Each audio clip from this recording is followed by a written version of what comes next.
In today's video, we will learn how to navigate the Account Lookup page in WaterScope.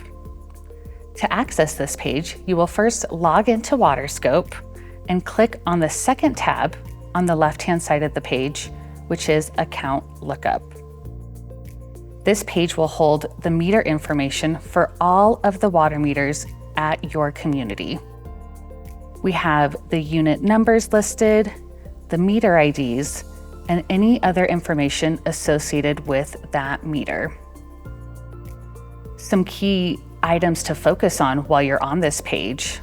We will start with the minimum flow rate column, or the minimum gallons per minute that are flowing through the meters.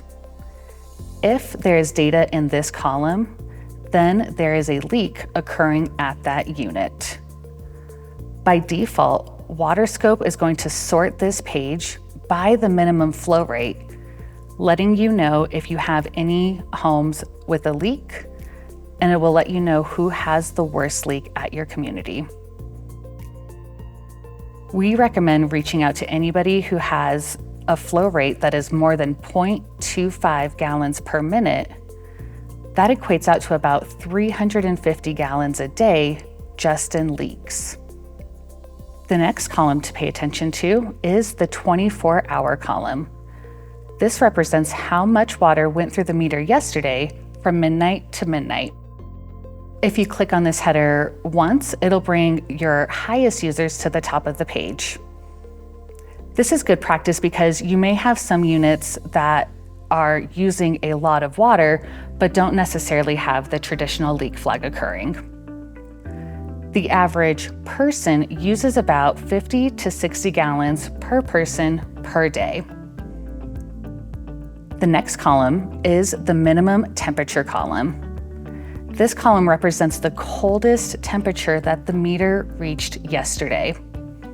Ideally, you want this column to be above 32 degrees Fahrenheit, indicating that the heat tape at that unit is working. If your temperature goes below 32 degrees Fahrenheit, that could mean the meter is in danger of cracking. Next, you will want to look at the read date column for the meters. This represents the last time the meters were able to communicate with WaterScope. Ideally, you want this to be the current date. Anything that is 3 days or older, you will want to send a maintenance person down to that unit to have them inspect the water meter. Lastly, if you wanted to keep an eye on specific units within your community, you can click on the yellow star icon on the left side of the page. Once you click the star icon, it will plug those meters into the priority dashboard. You can access the priority dashboard using the tabs on the left-hand side. Once you select the priority dashboard, all of the meters you would like to keep an eye on will be listed on this section. Hopefully that is helpful for you to navigate the Account Lookup page in WaterScope.